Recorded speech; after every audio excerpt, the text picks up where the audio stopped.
And For some reason, our fated heroes have still managed to not leave Tunisia.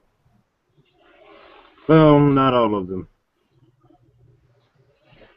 The ever-diligent Cal Ekman, still not convinced or quite ready to go home yet, has taken to the streets tonight. On a night that would make Satan himself sweat, we join Ekman mid-performance as a number of people have already walked by Dr. Ekman, paid him very little mind. One even began to heckle the poor man, throwing a couple of pieces of fruit his way before walking off. okay, so to start this off, I'm pulling up Dice Stream, and I think we're going to roll. Let's see. For this trick, we're going to roll Movement of the Mind, so that's going to be 7 willpower to do this, plus get the adequate showmanship, charisma, performance. I'm pretty sure. Yeah. Oh crap! Again. Come on, load the room. Oh, don't do this to me. Sorry, drop out of the room. I've changed the window for a second. Anyway, there we go. So, Movement of the Mind. This is willpower 7, and okay, 10's got neutralized, but I'm assuming this is standard difficulty. So yeah. Okay, so 1 success, but since this is a micro effect, it's not really requiring much more than 1 of my success. Followed by 5 dice for charisma performance to see if his showmanship is any good. And yeah, 3 successes. All right, describe your actual action. Don't need to, because as I do it, and I say, and as you can see, ladies and gentlemen, with a little focus, all that happens is this nut just starts moving down the bolt, starts moving off the bolt, slowing down now, it's a little bit more focus, and lo and behold, it drops off. As usual, all night long, you've been doing this, people have been ignoring you, and same happens again here. Dr. Ekman sighs, and Dr. Ekman sighs and proceeds to Dr. Ekman sighs, tries something a little different. I'm going to roll a Dex Larceny move. Whoops, wrong mouse. Dex Larceny, so that's 6 dice, followed by 5 dice for performance again. Yeah, this works. 1, 2, 3 successes for Dex, so the trick works off, but for showmanship, 5 dice for charisma performance, and 1 success gets neutralized, so that's 2 successes. And Dr. Ekman says, so ladies and gentlemen, as you can see, 4 of spades at the top. I put it right back in the middle of the deck, right about here, and lo and behold, it reappears right back up at the top. No duplicates. And again, nobody paying attention, presumably. All except one person. A small, a young girl has stopped and has, you've caught her attention. She watched the last trick you did, but wasn't particularly all that impressed. But the card trick really seemed to, the card trick really seemed to hit something with her. Dr. Ekman proceeds to offer for her to pick a card, and says, "My dear young lady, do me a favor as I riffle through the deck. Tell me where to stop anywhere you like." Okay. There. Right there? Okay, so this is the card you've stopped at. I will look away and not see it. As we put it back in the deck, I will locate your card in 2 seconds. And what I will do is I will attempt to locate your card and attempt to levitate it out of the deck. I build up a little static electricity. Nope, not enough. Try again. Nope, not enough. 3rd time's always the charm, and your card is levitated clean out of the deck. Huh. FYI, that one I did not need to roll Movement of the Mind for. All right, cool. That one's not a that wasn't discipline use. So yeah, and so Dr. Ekman, of course, after completing the trick, gives a nod and a wink to the girl.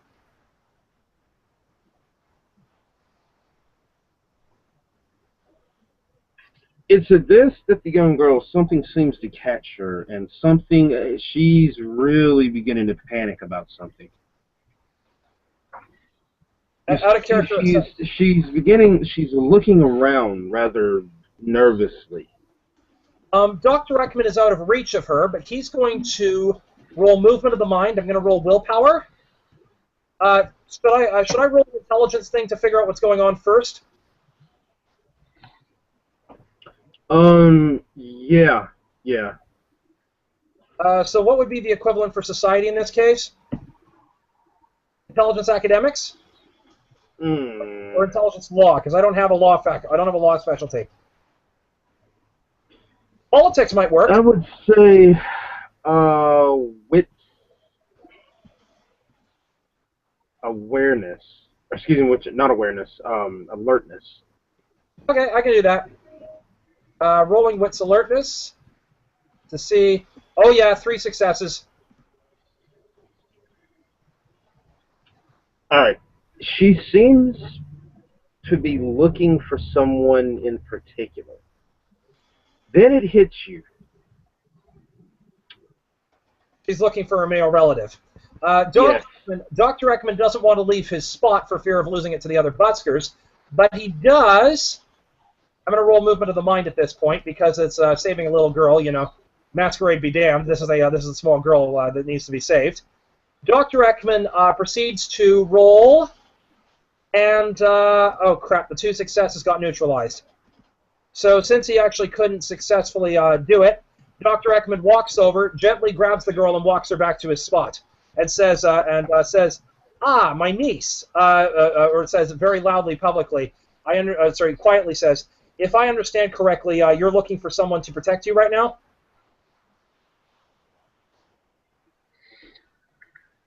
I think I've got separated from my brother. I don't know where he's gone off to. Well, not to worry. He must have kept walking when I stopped to watch you. Well, not to worry. I'll keep an eye on you until he gets back. And Dr. Ekman, of course, proceeds to go along with his tricks. This time he does a card flourish, pulls a card from behind, and trying to get an angle. Pulls a card from behind and makes it disappear and makes it reappear again. And I should probably roll Dex larceny for that before I forget. Should roll Dex larceny for that. Yeah, that's 4 successes. That's not an issue. Oh yeah, it all works out in the end.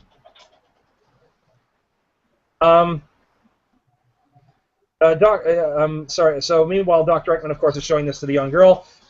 What's happening next? Her fear seems to be coming true, because about time that you pulled her over there to you, a number of men approached, rather large men. Dr. Ekman turns and says, "And what can I do for you, gentlemen?"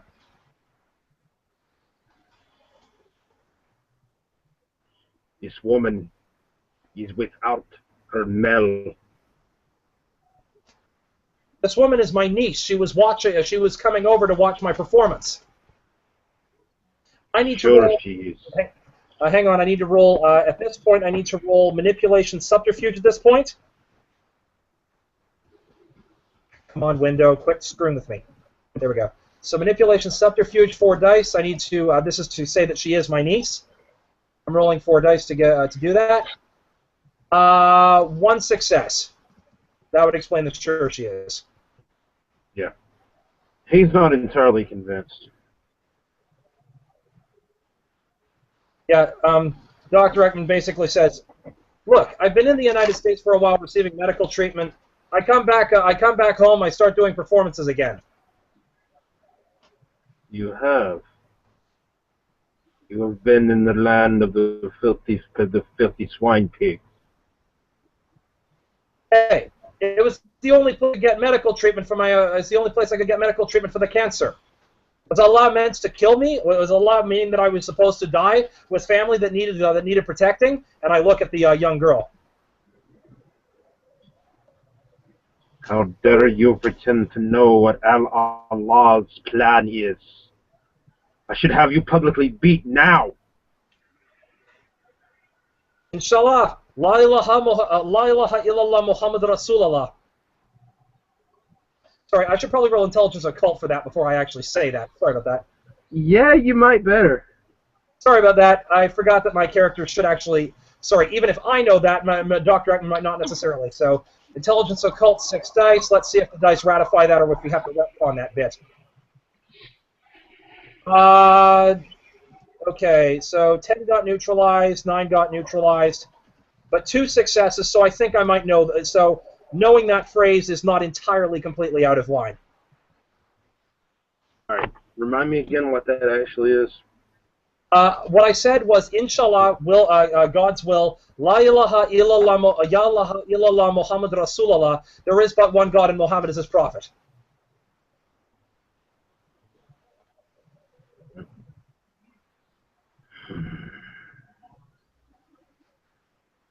You get away with it this time.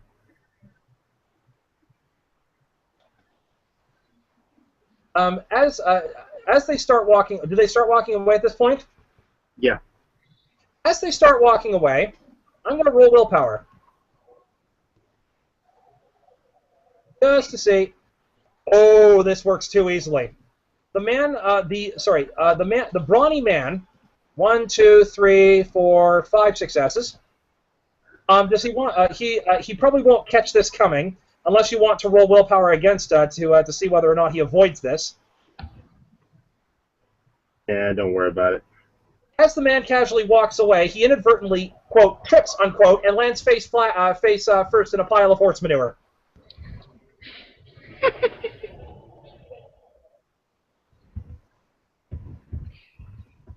You see, several people want to laugh, but don't.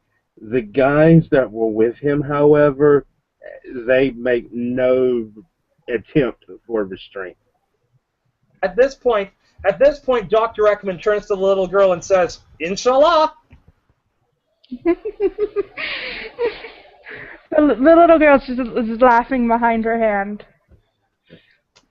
And she looks up at Dr. Ekman and says,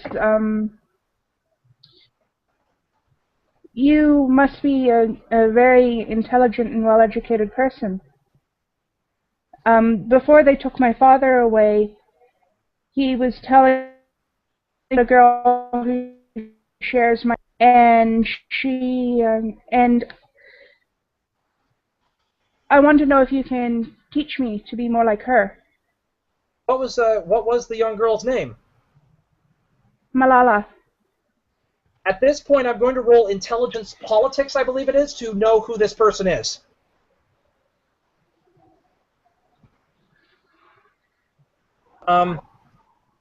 So intelligence politics, that's 5 dice. No, I get a failure. So Dr. Yeah, Ekman not a clue. Not a clue. No, not a clue. Dr. Ekman kind of well, yeah, Dr. Ekman just goes, Malala? Raises an eyebrow because, again, he doesn't know. She lived in Pakistan, and she was fighting for the privilege of education for women, and the Taliban in her country shot her in the face. She survived, and she went to the United States for treatment. At this, I'm going to have Dr. Ekman roll intelligence academics because that would be a different field. Yep. And with 8 dice on intelligence academics. Oh, yes. At this point, Dr. Ekman with 3 successes goes, Malala Yousafzai, the one who won the Nobel Peace Prize recently for fighting for women's education. Yes. Dr. Ekman smiles and says, "Well, if a young girl such as yourself wishes to learn, I will not stand in the way of education. Tell you what, I have some books back at the hotel that I'm staying at. Why not join me? Unless, of course, we should talk to your family first, though. Make sure that you don't need to be back by a certain time. My brother will probably think that they've taken me to wherever they took our father to. It has happened. I've lost several older siblings. Dr. Ekman says, "Well, why don't you take us to why don't you take us back to your home and we'll wait for your brother?"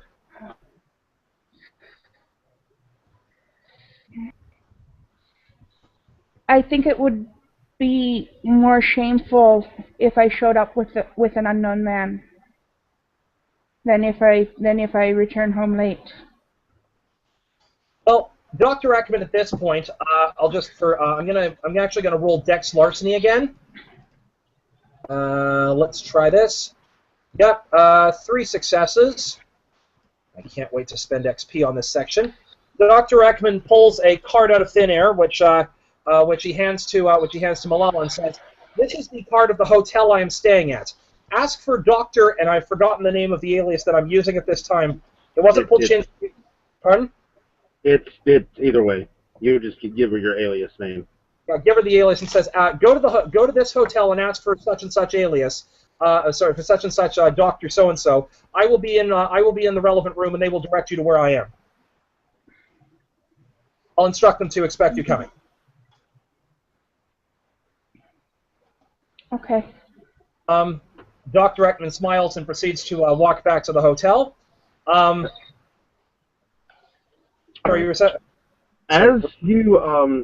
As you start heading back that way, you actually hear a car horn go off, followed by some very choice words about filthy Soviet pigs and their foreign piece of junk car. Actually, at this point, Dr. Ekman proceeds to. I'm actually going to take a little sojourn on this one. Dr. Ekman proceeds to go over and actually take a good look at the car. What this guy called a piece of shit foreign car is an Audi R6. All right. I'm going to roll intelligence. No, this will be wits plus crafts, right? Depends on what you want to do. Pardon? Well, the first thing I'm going to do is I'm actually going to try to take a look at the car and see what's wrong with it. Offer my help to the guy and offer to look under the hood. You're going to want, if you want to get a very good look at it, it'll be a witchcraft. All right, witchcrafts it is. That's 6 dice if memory serves. I think at any rate. Let me double check. Witchcraft 6 dice. Okay, so I'll give it a quick roll. Oh, not too bad. 1, 2, 3, 4 successes. Do I see what's wrong with it? Yeah, it's immediately obvious. His bumper is bent inward, and you see that his radiator is spewing smoke. Okay. Dr. Ekman relays this to the guy.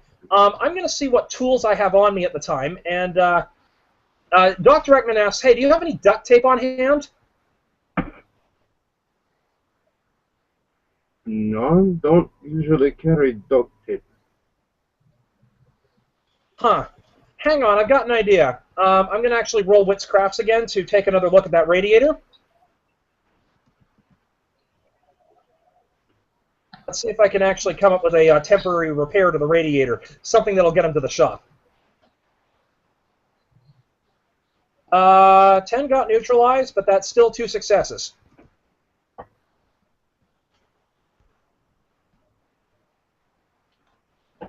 So, Dr. Ekman proceeds to... You have all of a Phillips screwdriver and a little more than zip ties on you. Well, with zip ties, okay. I'm going to roll another Wits plus Crafts roll. This time I'm specifically thinking that depending on where the break in the radiator is, right? Yeah. Okay, now just for, sorry, again, my knowledge of mechanics is very little, so you'll have to check me with this as GM. Not General Motors, but you get the idea. Yeah. Yeah. No. Okay. So if the radiator is broken, radiator is supposed to be the cooling system, right? So Yes. water goes through there to take care of things, right?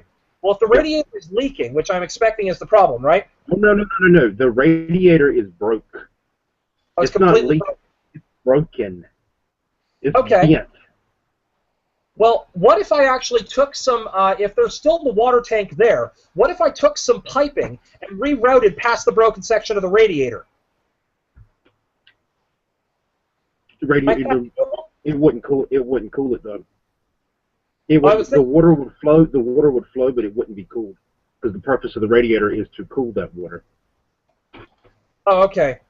Crap. Well, if the radiator is completely busted, I'm thinking that if I could try to find a way to, take a pump section and basically just run the water through the same pipe over and over again until it absorbed all the heat out of the engine, maybe that would be a temporary fix to get the car to a mechanic. Like, might last for say half an hour. Give it a shot. It's going to be a high roll here. Okay. Here, the vampire MacGyver, but make it. All right, I'll roll wits plus crafts. Well, shall we set this at a difficulty 8, like my wormhole stuff? Actually, given lack of equipment, difficulty 9. All right, difficulty 9 it is. And I got it. 2 successes. I'll be damned. Yep. Dr. Ekman MacGyvers it, and hands the car back off to the person. This should get you to the mechanic.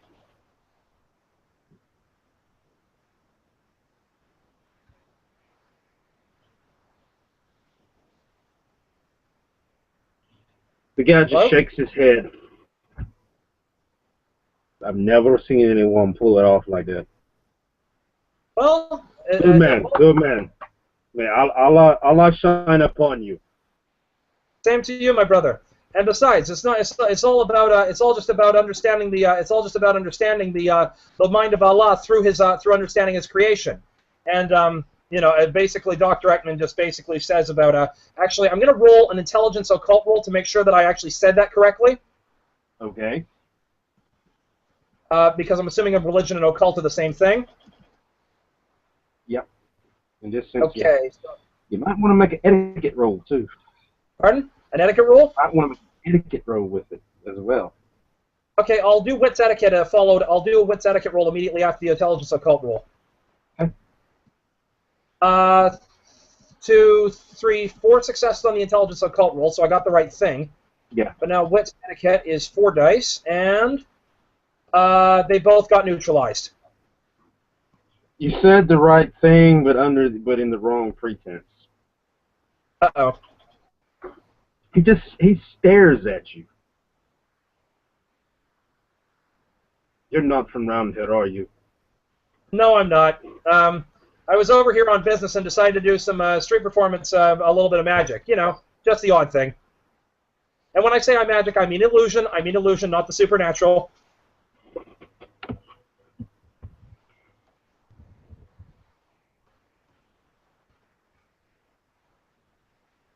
Again, he shakes his head. Well, either way, Allah shine upon you. You have a good night. You have blessed me this day. Huh. Same to you. Masalema, says Dr. Ekman as he turns around and walks off. At this point, does the little girl Malala come back? Yeah, she's made it back.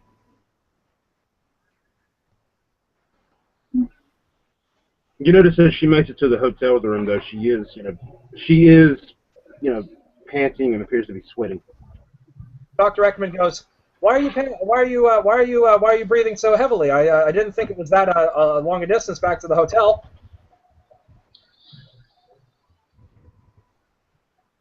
I had to run most of the way. Oh, damn. What did your brother say?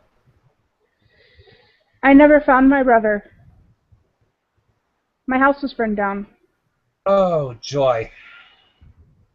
Well, tell you what.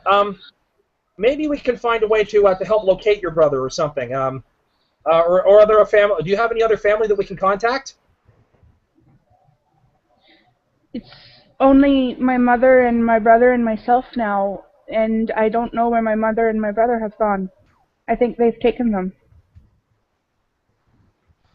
Dr. Ekman sighs.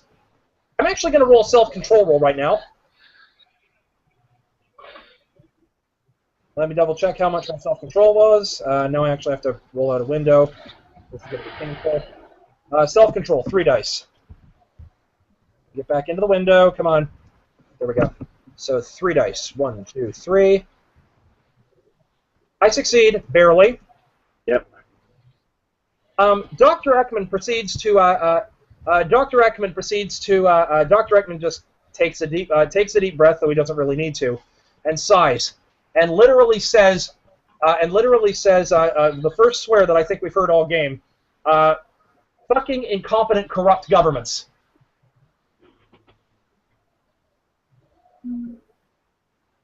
And then turns to Malala and says, well, if there's no one else to take care of you for the moment, I suppose you'll have to stay with us. Come along. I'll have you meet my associate. Malala nods and follows Dr. Ekman. And as they head up to the room, as they walk into the hotel, does the front desk object at all? The only reason why is because this is a hotel. Only reason why they don't object is because this is a hotel. Got it. Dr. Ekman just basically just shakes his head and brings Malala upstairs to the room. Upon entering the room, Dr. Ekman walks in to see Annika doing. Before you go up there, though, both of you catch out of the corner of your eye as the two of you head up. You see out of the corner of your eye, and you hear it too, one of the hotel staff snickers slightly.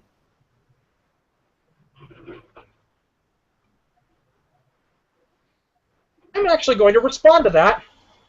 Well, actually, I'm actually going to roll self-control here again. This is not a self-control roll for me frenzying. This is a self-control roll for me not to snap. Or would that technically mean frenzy? That could be frenzy. All right, let's go with it. 1 success. I barely make it. Yeah. Dr. Ekman turns around. Proceeds to go up to the person who snickered and said, "Excuse me." Oh, sir, it's nothing. I'm sorry. It's pretty common. What's pretty common? You, her, hotel. She doesn't look barely 14. Are you suggesting what I think you were suggesting? Oh no, sir. Obviously, if you apologies if you're not, but it happens around here so much that one can assume. I see. Very well. Dr. Ekman turns and fumes off back towards Malala as they head up towards the elevator.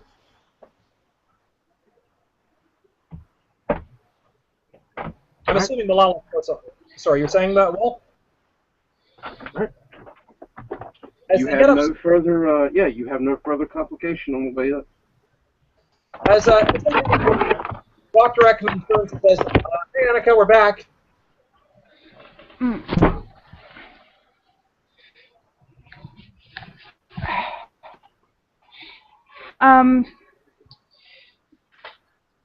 You see, Annika is sitting at a table shuffling a deck of tarot cards as you walk into the room. Dr. Ekman eyes the tarot cards and says, "Are we having a 1945 problem again?" Indeed we are. What is it this time? Out of character, backstory now, flashbacking. Before we answer the story, let's flashback to 1945. Done. As we flashback to 1945, Dr. Ekman is currently working away in the calculation room of the Manhattan Project with Richard Feynman, when in busts Annika.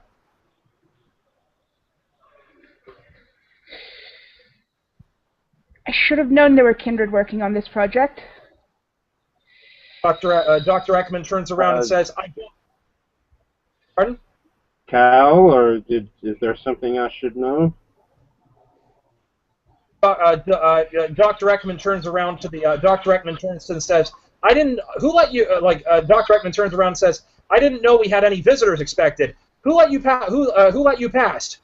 As he turns to the as he turns to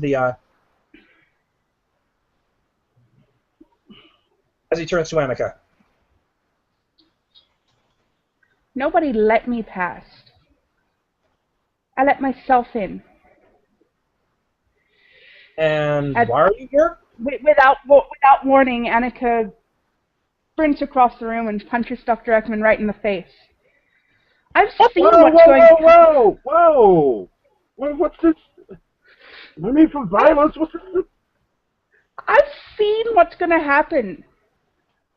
Do you know what could go wrong? The sheer energy potential of what you're working on here? You're going to destroy the world if you continue. Everything is under control, ma'am. Trust me. It's not under control. I've seen what could happen, and if this doesn't stop, I'm going to end up... Swear to God, I will punch you both back into the fucking 10th century. At this, Dr. Ekman freezes and says, hold on, Dr. Feynman. Let's hear this out. What exactly do you see happening?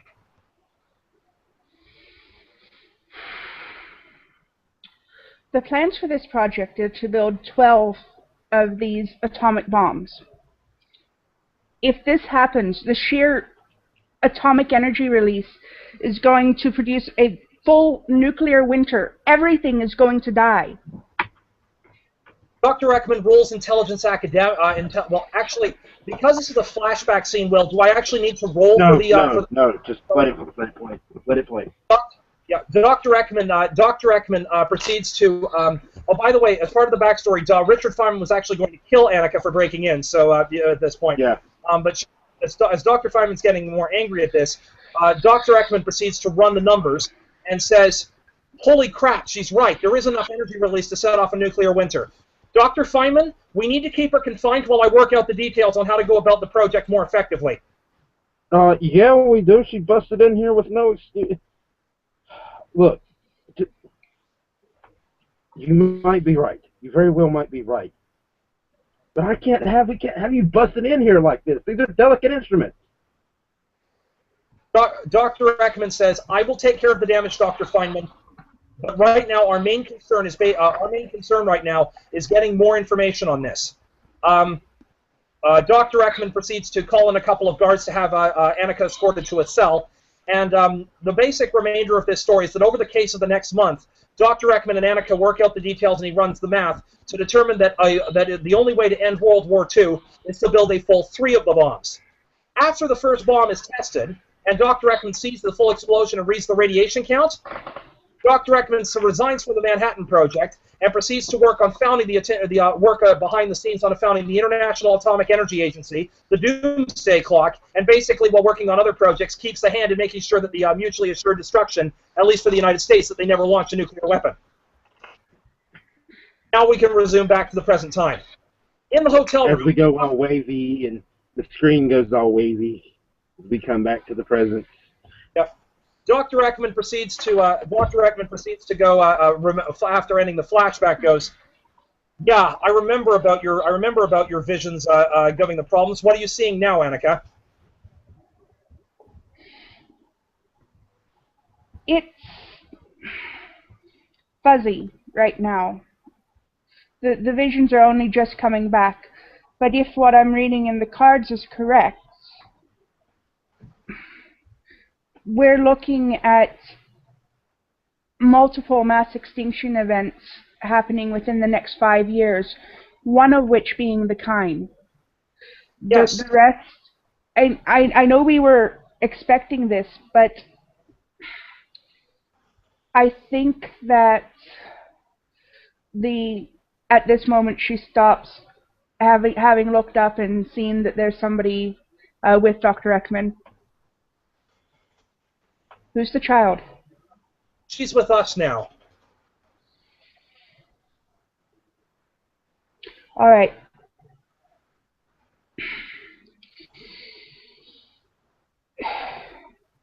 As long as you're sure that she won't reveal us. If need be, I'll ghoul her, but not right now. You were saying.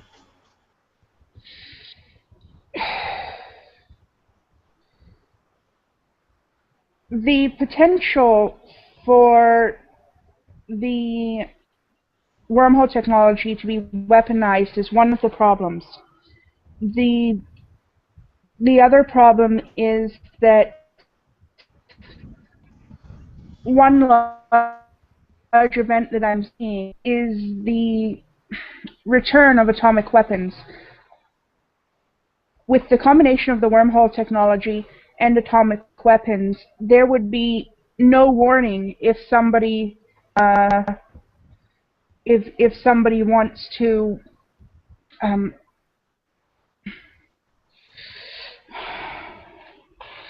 anyway. But that's on the war level.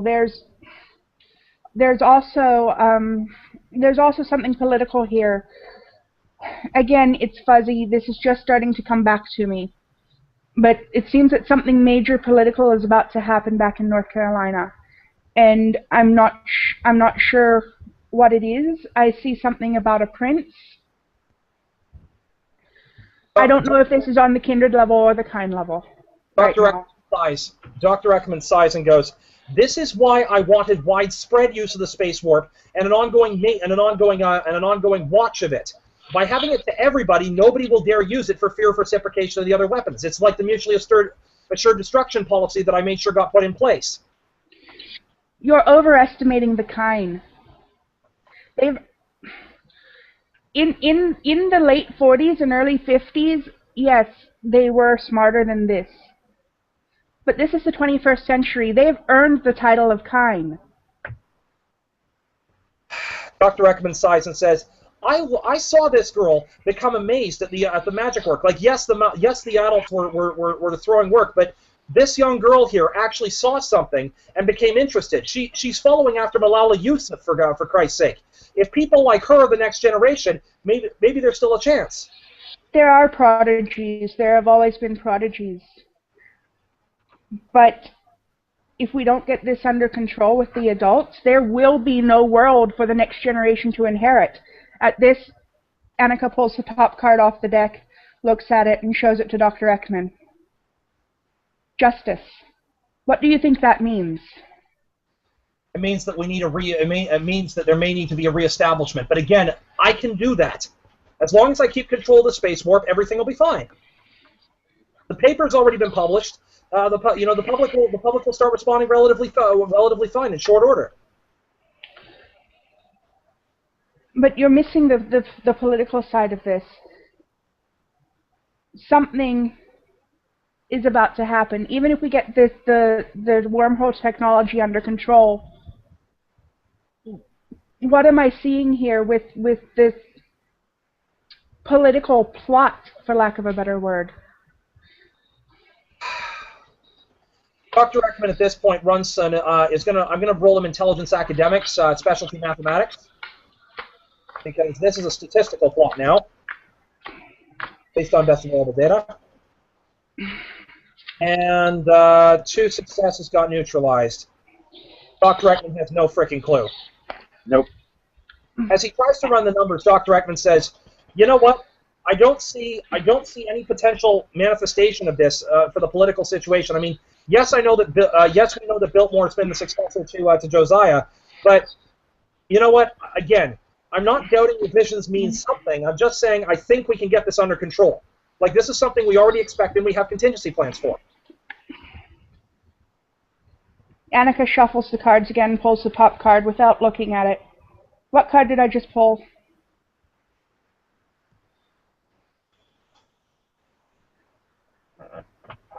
I don't know what you pulled. Can't see. It's hard to see. It's the Hanged Man. It's the Hanged Man. Yep. But he's upside down. That's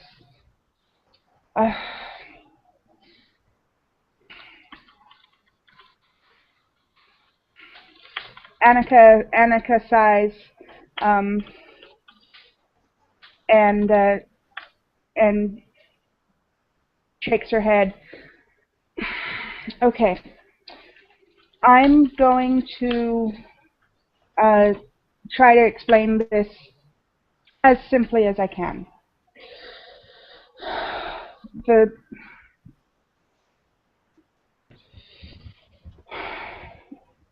You can see that Annika's trying to gather herself.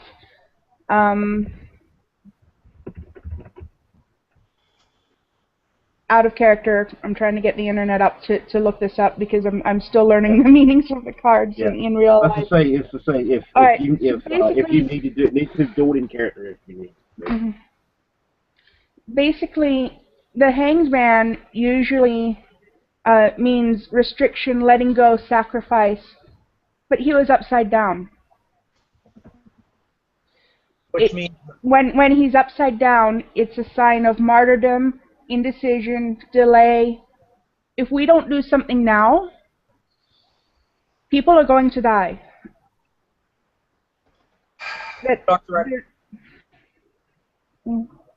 Dr. Ekman at this point proceeds to Dr. Ekman proceeds to go, you said this was a problem with the new prince. Remember, you said something about a prince? One of the cards that I pulled in my initial spread was in a position suggesting some sort of corruption, and another one was suggesting a prince. I don't know if this is a literal prince, like Prince Biltmore, or if it's maybe the former prince. Bill told you to pull the tower out, right side up. I saw that. While I'm talking, I'm looking through the cards, Guthrie. Don't. You know, just.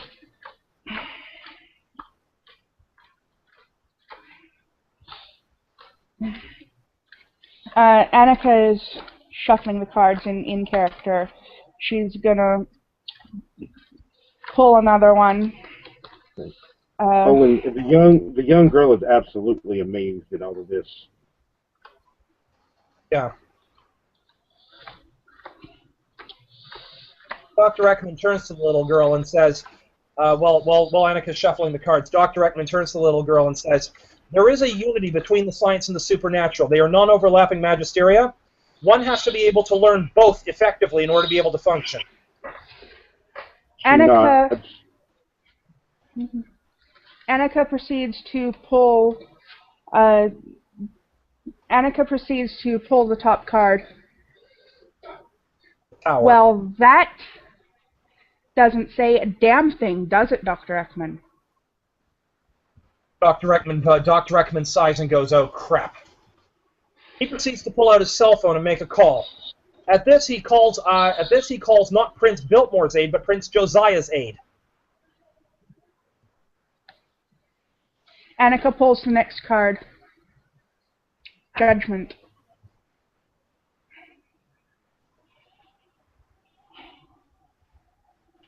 Phone rings a couple of times, and you hear a female voice answer. Mr. Ekman, it's been a while. Yeah, I'm wanting to get a bit of an update as to how things are going back stateside. Just little things kind of dropped in that might be kind of concerning, and my last talk with Vienna was a little bit vague, so I wanted to get a bit of an update as to what was going on back stateside. Well, define what you mean by update. As far as I know, everything is good to go. Okay, just... Well, obviously, Mr. Josiah is still, is still recovering, but as far as everything else goes, he's not told me of anything going wrong. All right.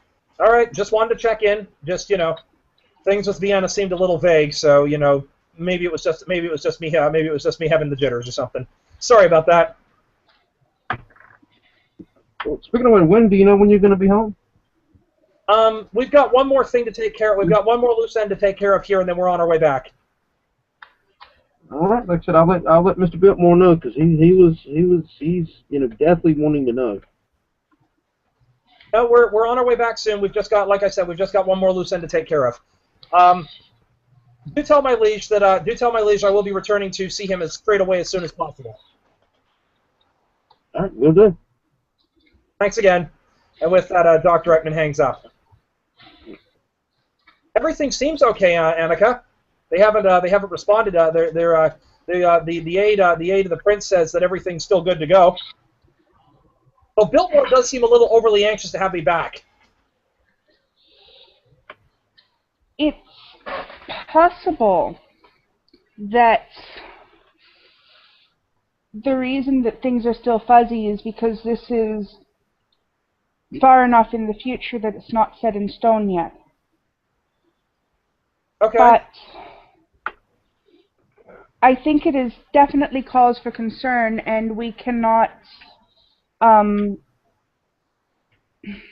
we cannot ignore it. I think that as long as we're here, we're not close enough to the situation to be able to accurately assess what may be going on. Dr. Ekman proceeds to think about this for a second, looks at the little girl, and then a quote flashes through his head. You must be like one of these little, and he chuckles to himself as he mutters, you must be like one of these little ones to be able to see the truth. You know, Annika, I think I've got a potential way we might be able to seek guidance on this. Yes. You remember those invitations we received to a local church? You're suggesting that we take them up? Yes, and on top of that, I think we should bring Malala here along with us. Perhaps the church might be able to provide sanctuary for her now that her family's gone. Her family She starts is gone. to panic. She starts to panic at that. Dr. Ekman turns to Malala and says, "What's wrong?"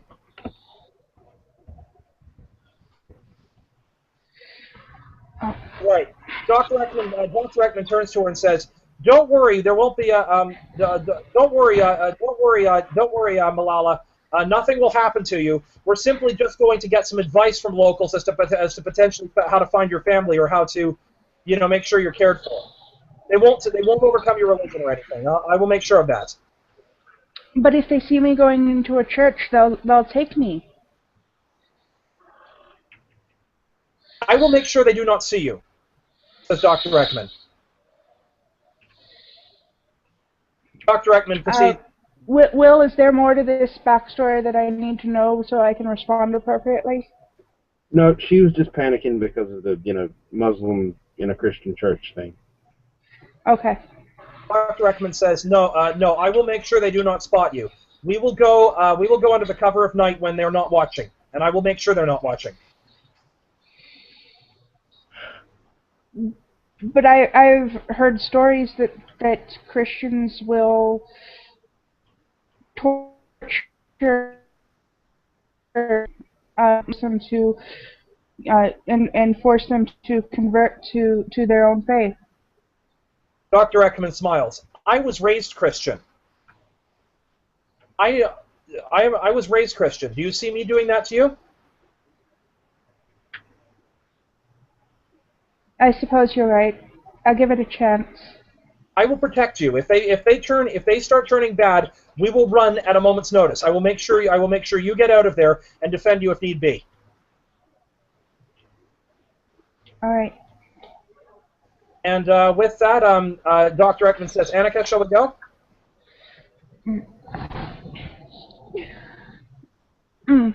Yeah, I think that would be an excellent idea. And Dr. Ekman smiles and offers an arm and a hand to both Annika and a hand to the little girl to Malala. And with that, they walk out of the room to head towards the church, and the scene ends. Unless there's anything else, Will. That'll be it. All right, we will post this scene and the scene immediately following once it's done.